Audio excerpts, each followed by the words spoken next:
Vamos a ver ahora dos teoremas límites. El primero se llama la ley de los grandes números. O sea, dicho de manera poco formal, la ley de los grandes números lo que dice es que si se tiene una sucesión de variables aleatorias, x, n para n mayor o igual a 1, independientes, con esperanzas de xi igual a mu finitas y varianzas de todas las xi igual a sigma cuadrado también finitas, o sea, existe la esperanza y la varianza, y definimos x raya n como el promedio de las primeras n variables aleatorias. Entonces, este promedio, a medida que n crece, o sea, cuando n tiende a infinito, este promedio de variables aleatorias tiende a mu, que era la esperanza de la variable aleatoria. Gracias a la desigualdad de Markov, podemos probar lo que se conoce como la ley débil de los grandes números, que lo que dice en términos de convergencia es que a medida que n aumenta y promediamos más variables, la probabilidad de que x raya se aleje de mu en más de un epsilon es casi cero y tiende a cero cuando n tiende a infinito. Fíjate que ya habíamos trabajado la variable promedio en el capítulo 3 y habíamos visto que la esperanza del promedio era la misma que la de las variables aleatorias que estabas promediando, mientras que la varianza disminuía a medida que aumentaba a n y tiende a cero cuando n tiende a infinito. Con esta idea en mente tiene mucho sentido pensar que el promedio de variables aleatorias converge a la media.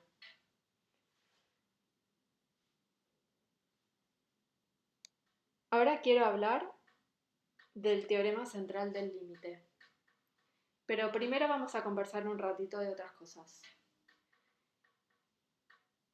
Recién vimos que cuando promediamos variables aleatorias i y d, ese promedio tiende a la esperanza, o sea, una constante. Pero, ¿qué ocurre cuando sumamos variables aleatorias i y d?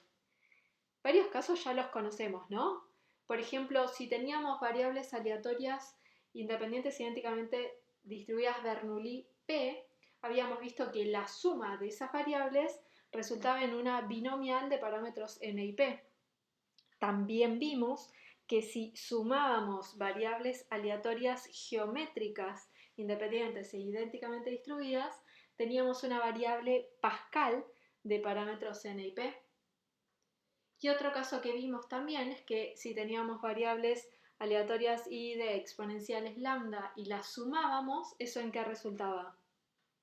En una gama de parámetros n y lambda. Esto ya lo sabés, pero ¿alguna vez las graficaste? Es tan importante graficar porque cuando ves lo que pasa, entendés muchísimo mejor. También vimos qué pasaba cuando sumábamos dos uniformes e independientes e idénticamente distribuidas. Puntualmente vimos el caso de uniforme 0,1, ¿te acordás? Si sumamos dos variables uniformes 0,1, la función densidad que nos quedaba tenía forma de triangulito. ¿Y qué pasa si sumo una tercera uniforme 0,1 independiente? Lo que podemos hacer es simular todos estos experimentos, graficarlos y ver qué pasa. Realmente verlo.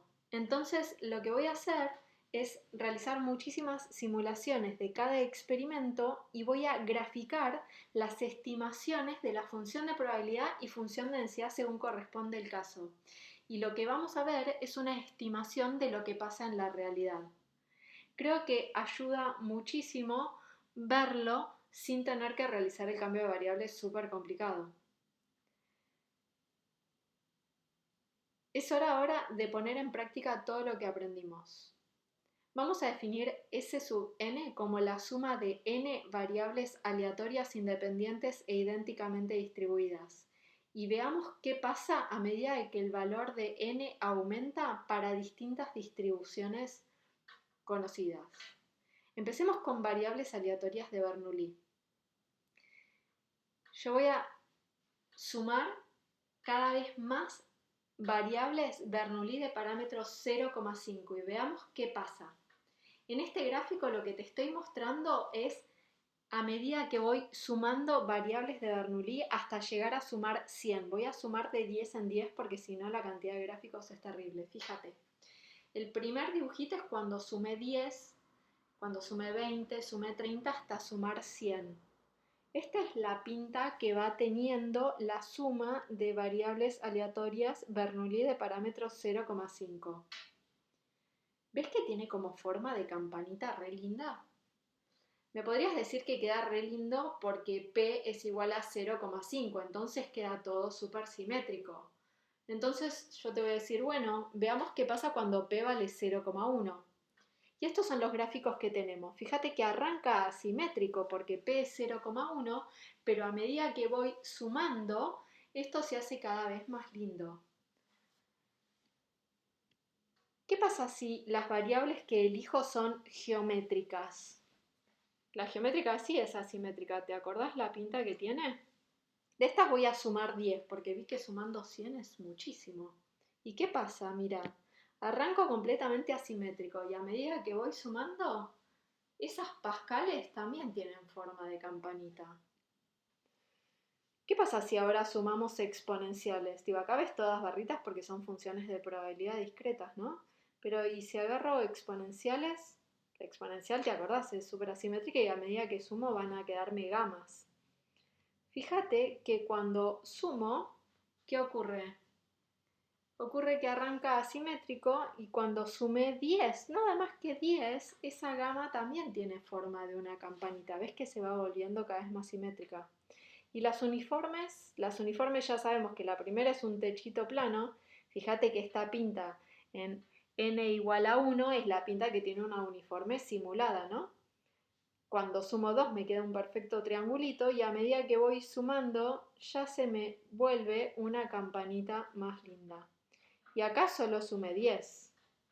¡Qué locura!, ¿no? Es como que todo se va acampanando. Y una vez que veo cómo simularlo, lo cual no es difícil si entendí todo lo que vengo estudiando, puedo ver qué pasa con distribuciones más complicadas, variables mixtas, cosas raras. ¿Pasará siempre esto? Y si le damos una vuelta de rosca más, a ver qué pasa, te propongo lo siguiente. Hagamos lo mismo, pero ahora cada vez que sumemos las variables, a la variable resultante, esa suma, le voy a aplicar esa transformación que vimos con el nombre de estandarización y veamos qué pasa. O sea que voy a agarrar ese n, le voy a restar su esperanza y lo voy a dividir por la raíz cuadrada de la varianza.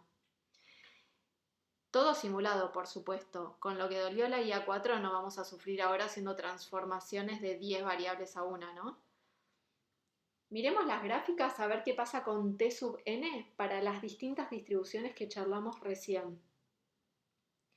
Arranquemos con las continuas. Fíjate qué pasa con la uniforme.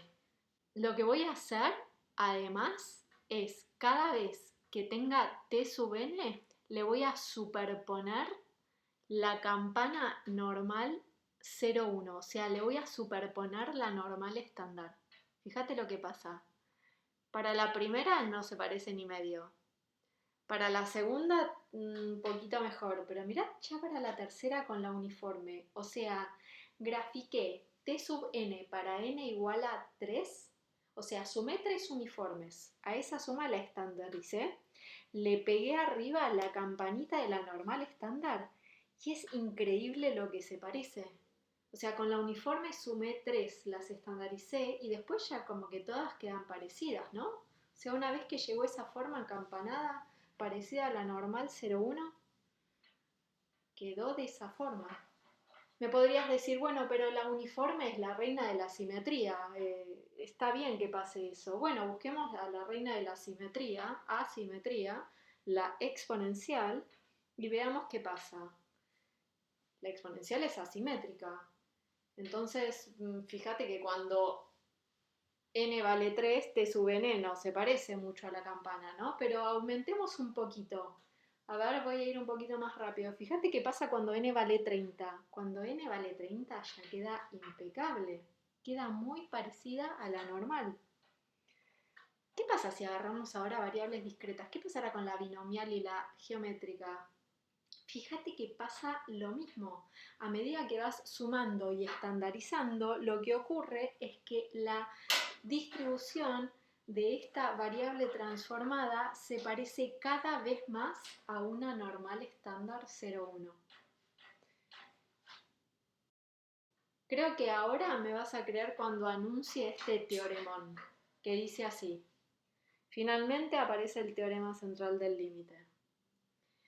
Sean x1, xn para n mayor o igual a 1 una sucesión de variables aleatorias independientes e idénticamente distribuidas, con esperanza de x igual a mu finita y varianza de x igual a sigma cuadrado también finita para ir desde 1 hasta n.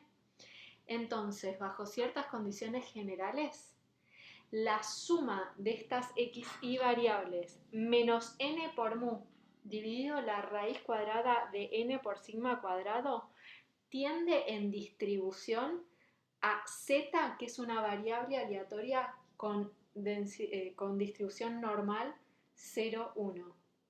¿Qué significa esto de tiende en distribución? Lo que te estoy queriendo decir es que si vos calculás la probabilidad de toda esta transformación de la suma de las xy menos n por mu dividido la raíz cuadrada de n por sigma cuadrado y calculás la probabilidad de que esto sea menor o igual a t, a medida que n tiende a infinito, esto se parece cada vez más en phi de t, que es lo que vimos en el gráfico.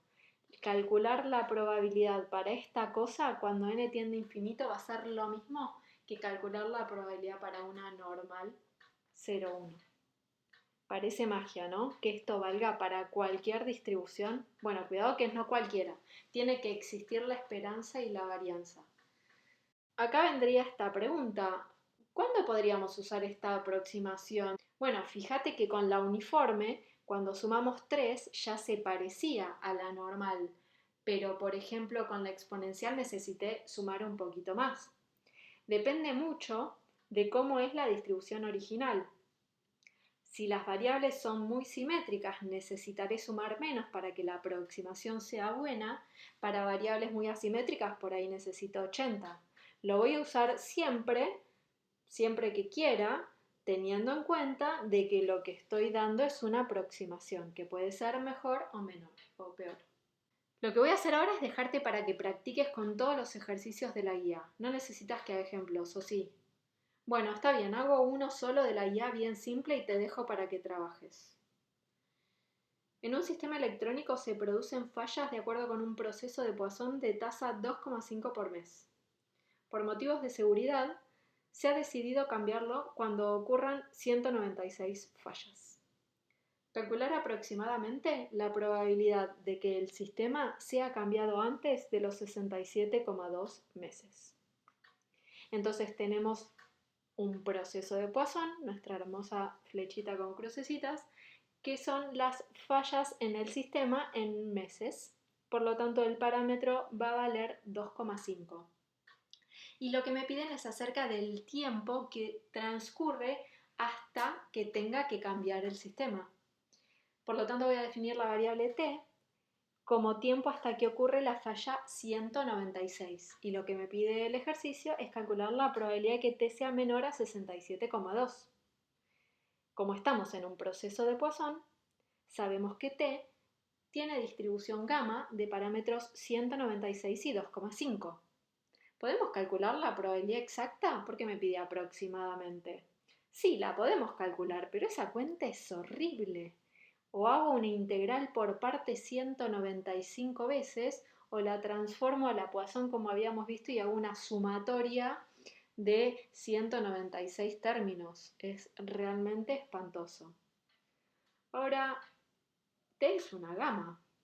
Sabemos que la gama la podemos pensar como una suma de variables exponenciales e independientes e idénticamente distribuidas.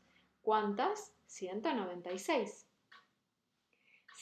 Y además tenemos estas variables, sabemos que la esperanza de cada una de ellas es 2/5, que es menor que infinito, y la varianza es 4 sobre 25, que es menor que infinito. O sea, existe la esperanza y la varianza de estas variables aleatorias y además t la puedo pensar como una suma de variables aleatorias i y d. Estoy casi que dándote todos los elementos de la definición del teorema central del límite. Entonces, lo que podemos hacer es aproximar la probabilidad que nos piden usando el teorema central del límite. ¿Y cómo haríamos eso? Bueno, el teorema central del límite decía que la probabilidad de que esta suma de variables menos 196 por la esperanza de alguna de ellas, total son todas iguales, dividido la raíz cuadrada de 196 por la varianza de una de ellas, sea menor o igual a t, esta probabilidad va a ser parecida, va a ser aproximadamente phi evaluada en t. ¿Por qué puedo usar esta aproximación? Porque se cumplan todas las condiciones. ¿Qué cuáles son? Que tengo una variable definida como suma de variables i y d con esperanza y varianza finita. Resolvamos entonces. La probabilidad de que t sea menor a 67,2 es igual a la probabilidad de que la suma de las 196 t sub i sea menor a 67,2. Puedo entonces restar de cada lado de la desigualdad 196 por 2 quintos y dividir por un número positivo, que es la raíz cuadrada de 196 por 4 sobre 25. Esto es la probabilidad de que la suma de las t sub i menos 196 por 2 quintos dividido la raíz cuadrada sea menor o igual a menos 2, y el teorema central del límite me permite aproximar esta probabilidad con la función de distribución de la normal estándar evaluada en menos 2. Y fíjate que una cuenta que era re difícil se transformó en simplemente buscar en la tabla.